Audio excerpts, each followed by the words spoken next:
నమస్తే ఫ్రెండ్స్. మొన్న మోడీ ప్రవేశపెట్టినటువంటి బిల్లులు ఫెయిల్ అవ్వడంతో ఆయన ముసలి కన్నీరు కార్చాడు. ఆ ముసలి కన్నీరు చూసి ఇట్లా వణికిపోతున్నట్టు నటించాడు. నేను ఏమంటున్నా అంటే శాతగానానికి ఉపాయం ఎక్కువ అన్నట్టు, చదువుకోకపోతే జ్ఞానం లేకపోతే తొండి ద్వారా ఎట్లా గెలవాలనేది చాలా దిట్ట. తొండిని ఉపయోగించి అంటే ఊర్లలో మోసం చేసేవాళ్ళు ఉంటారు చూడు, అంటే ఊర్లలో సిటీలు ఇంకెక్కువ ఉంటారు అనుకో. ఆఫ్కోర్స్ మోసగాళ్ళు ఎట్లుంటారు అట్లా, అంటే ఎట్టి పరిస్థితుల్లో ఎట్లా మోసం చేయాలనేది టార్గెట్. అంటే చట్టం చదువుకుంటే ఏంటంటే చట్టాలు అడ్డొస్తే మళ్ళీ మనం గెలవలేము. కాబట్టి చట్టాలను ఇంప్లిమెంట్ చేస్తుంటే ఖరాబ్ గాలను తీసుకొచ్చి పెట్టినామనుకో, దోపిడీ గాలను తీసుకొచ్చి పెట్టినామనుకో ఎట్లుంటుంది అన్నటువంటి ఆలోచనకు వచ్చాడు. అయితే ముఖ్యంగా ఇప్పుడు సుప్రీంకోర్టు ప్రధాన న్యాయమూర్తి రంజన్ గగోయ్ అయినటువంటి ప్రధాన న్యాయమూర్తి 2001లో న్యాయమూర్తిగా ఆయన గుజరాత్లో 2001లో జాయిన్ అయ్యాడు. 2002 ఏం జరిగింది గుజరాత్లో, అల్లలు ఎట్లయినా ఏం కథ అని బిల్కిస్ బానో కేసు అయింది, అవన్నీ కూడా మంచి సుపరిచితుడు ఈ రంజన్ గగోయ్. ఆయన మెల్లమెల్లగా పంజాబ్, ఆ రాష్ట్రం ఈ రాష్ట్రం హైకోర్టు ప్రధాన న్యాయమూర్తి నుంచి డైరెక్ట్ సుప్రీంకోర్టు ప్రధాన న్యాయమూర్తి వరకు వచ్చిండు. సుప్రీంకోర్టు ప్రధాన న్యాయమూర్తి అంటే నేను షార్ట్గా చెప్తున్నా, వీళ్ళ గురించి చెప్పాలంటే మీరు ఇలా పుస్తకాలు ఆన్లైన్లో కథలు ఉన్నాయి. ఇలా ఈ ప్రధాన న్యాయమూర్తికి వచ్చినటువంటి రంజన్ గగోయ్ అనేటువంటి వ్యక్తి పూర్తిగా మోడీ, అమిత్ షా కనసన్నలో పెరుగుతూ వచ్చిండు. ఎందుకు ఈ విధంగానంటే ఈయన ఎంత డేంజరస్ క్యాండిడేట్ అంటే ఇప్పుడు ఇచ్చిన తీర్పులు అంటే ఎన్నాళ్ళలో నాంచుతున్నటువంటి తీర్పులను అన్నింటినీ, ఇది నువ్వు రామజన్మభూమికి సంబంధించింది కావచ్చు, అయ్యప్ప శబరిమలకు కావాల్సింది కావచ్చు, లేదంటే రఫేల్కి సంబంధించింది కావచ్చు, లేదంటే చాలా కేసులలో తీర్పులు ఈయన ఇచ్చిండు. ప్రభుత్వానికి నరేంద్ర మోడీకి అనుకూలంగా తీర్పులు ఇవ్వడంలో ఈయన సిద్ధాస్తుడు. ఆయన తీర్పులు ఇచ్చిండు కాబట్టి సిజేఐగా ఉండగానే సరే. ఆయన ఎంత దుర్మార్గుడు అంటే ఈయన సుప్రీంకోర్టు ప్రధాన న్యాయమూర్తిగా ఉన్నదే 1 ఇయర్ కాలం ఉంటుంది. ఆ 1 ఇయర్ కాలంలో అందులో పనిచేస్తుంది ఒక 35 ఏళ్ళ మహిళ, జాబ్ వచ్చింది. వాళ్ళు మంచి వెల్ సెటిల్డ్, మంచి హస్బెండ్, మంచి పోలీస్ ఆఫీసర్ భర్త, కుటుంబం వాళ్ళ అన్న కూడా మంచి పోలీస్ ఆఫీసర్, ఢిల్లీలో వెల్ సెటిల్డ్, వాళ్ళు పిల్లలు ఉన్నారు, మంచి సెట్ అయింది. ఒక మహిళను చాలా రోజులు హింసించి ఇబ్బంది పెట్టి సెక్సువల్గా హరాస్మెంట్ చేస్తే ఆ మహిళ తట్టుకోలేక ఉద్యోగం మానేసేవాడు పరిస్థితికి వస్తే మళ్ళీ పిలిపించి ఏం చేయాలో అర్థం కాక తన కింది తన వేసుకొని ఒక క్లర్క్గా పెట్టుకొని ఆ అమ్మాయిని చాలా తిప్పలు పెట్టండి, అన్నీ చెప్పొద్దు. ఈ పెడితే కేసు వేసిరు. ఆమె కేసు వేస్తే ఆమె కేసును కూడా ఈయననే వాదించుకున్నాడు.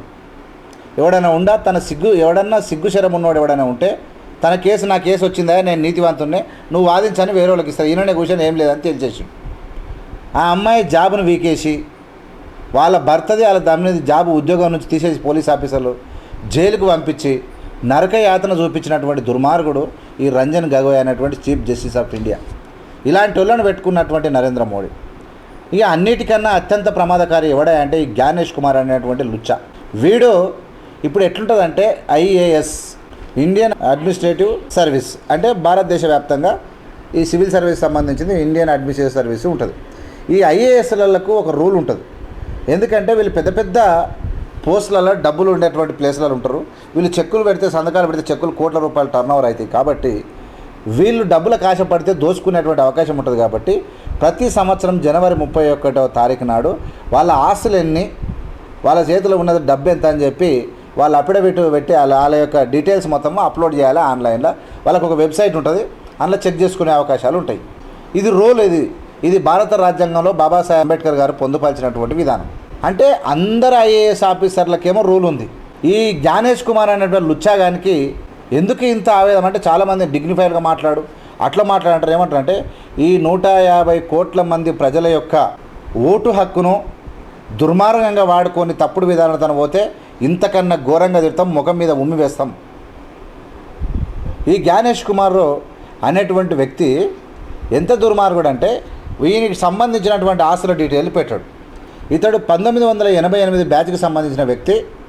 రీసెంట్గా ఎన్నికల కమిషనర్ అయ్యే ముందు వీడు అమిత్ షా సెక్రటరీగా పనిచేసిన, అమిత్ షా ఉండేటువంటి హోమ్ మినిస్టర్ ఉన్న ఆఫీస్లో పనిచేసి ఇద్దరు అంటగాగుతూ నరేంద్ర మోడీ, అమిత్ షా ఇద్దరు చేసేది ఏంటంటే ఎట్లా మోసం చేయాలి, ఎట్లా గెలవాలి, how to cheat the constitution, how to insult the constitution and how to win. మోసపూరితమైనటువంటి విధానాలతోటి ఇలాంటి వాళ్ళు ఎక్కడ చూసినా అడుగడుగునా ఇలాంటివే వీళ్ళ బతుకులు తప్ప ఇంకోటి కావు. ఇక్కడ మనోడు అనేక రకాలుగా అంటే అఫిడవిట్ పెట్టాడు. ఇక రాహుల్ గాంధీ పైన, అపోజిషన్ లీడర్ పైన నువ్వా నేను అన్నట్టు కొట్లాడతాడు. సారీ చెప్పమంటాడు. అఫిడవిటీ అంటాడు, ఏందేందో మాట్లాడుతూ ఇప్పుడు ఎస్ఐఆర్ అని ఒకటి తీసుకొచ్చిండు. అందుకనే ఎవరెవరైతే ఎన్నికల కమిషన్ ఉండో వాళ్ళకు ఉచితంగా కాంగ్రెస్ పార్టీ వార్నింగ్ కూడా వచ్చింది, వీళ్ళు అత్యంత డేంజరస్. అంటే నరేంద్ర మోడీ, అమిత్ షా ఒక ప్లాన్ ప్రకారమే ఈ దేశాన్ని ఖచ్చితంగా ఎన్నికల కమిషన్ను, ఈవీఎంలను మొత్తం మోసం చేసుకుంటే, ఫస్ట్ సుప్రీంకోర్టు ప్రధాన న్యాయమూర్తి, అపోజిషన్ లీడర్ అండ్ ప్రధానమంత్రి ముగ్గురు కలిసి ఎన్నికల కమిషన్ ఎన్నుకోవాలి.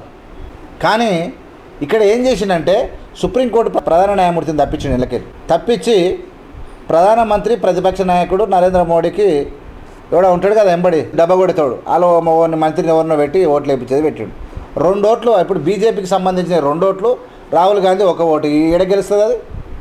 అంటే మొదటి నుంచే చాలా పకడ్బందీగా ప్లాన్ ప్రకారంగా ఈ దేశంలో ఉన్న ప్రజలను మోసం చేస్తూ ఉన్నాడు నరేంద్ర మోడీ. ఏమవసరం నరేంద్ర మోడీ నీకు? ఈ దేశ ప్రజలు బతుకొద్దా? ఏం చట్టాలు చేసినా ఎంత ఘోరమైనటువంటి అంటే జ్ఞానేష్ కుమార్ అయినా చాలామంది ఉన్నారు, ఈ గగోయ్ అసంటోడు అయినా, వీళ్ళందరూ కూడా అంటే ఇంకా చాలామంది వీళ్ళు నువ్వు ఆన్లైన్లో పోయి వీళ్ళ గురించి వెతికితే కుప్పలు కుప్పలు, కుంపాలు. ఈ రంజన్ గగోయ్ అయినటువంటి దుర్మార్గుడు మహిళలను ఏ విధంగా డేంజరస్గా వీడు వంచిండు అనేది చూస్తే ఒక ప్రధాన న్యాయమూర్తి తండ్రి కన్నా ఎక్కువ, దేవుని కన్నా ఎక్కువ పూజిస్తారు. భారత రాజ్యాంగం అలాంటి అవకాశం ఇస్తే ఈ దుర్మార్గుడు వాళ్ళ కుటుంబాన్ని చిదిమేసిండు. 71 ఏళ్ళ కురువృద్ధుడు, రాజ్యసభ మెంబరు. వీళ్ళ ముఖము అంటే దొంగదారి ఎంచుకున్నారు కాబట్టి ఇప్పుడు దొంగ నోట్లు ఉన్నాయనుకో, వాడికి ఏం పని ఎన్నైనా ఖర్చు పెడతాడు. దొంగదారికి గెలిచారనుకో, వీళ్ళ పని ఏంది? ఎట్లా మోసం చేయాలి, ఎట్లా సంపాదించుకోవాలి? డీలిమిటేషన్ ఏంది? ఏం తీర్పులు అంటే ఎన్ని పైసలన్నా రాజకీయ పార్టీలు తీసుకోవచ్చు. ఎలక్టోరల్ బాండ్స్ తీసుకొచ్చిన తీర్పిచ్చిన మనవడే రంజన్. అంటే మోసపూరితమైనటువంటి ప్రజలను వంచేటటువంటి నాయకత్వాన్ని, అంటే భారత రాజ్యాంగాన్ని చీట్ చేస్తున్నటువంటి వ్యక్తులను ఎవరికి తెలియకుండా అందరూ అనుకుంటారు న్యాయమూర్తి సరే మంచోడే కదా అనుకుంటారు. అంటే ఆ పోస్టులను ఇప్పుడు బాబాసాహెబ్ అంబేద్కర్ గారు భారత రాజ్యాంగాన్ని అద్భుతంగా రాస్తే అందులో పుచ్చువాడితే ఏమవుతుంది? పుచ్చిపోతుంది.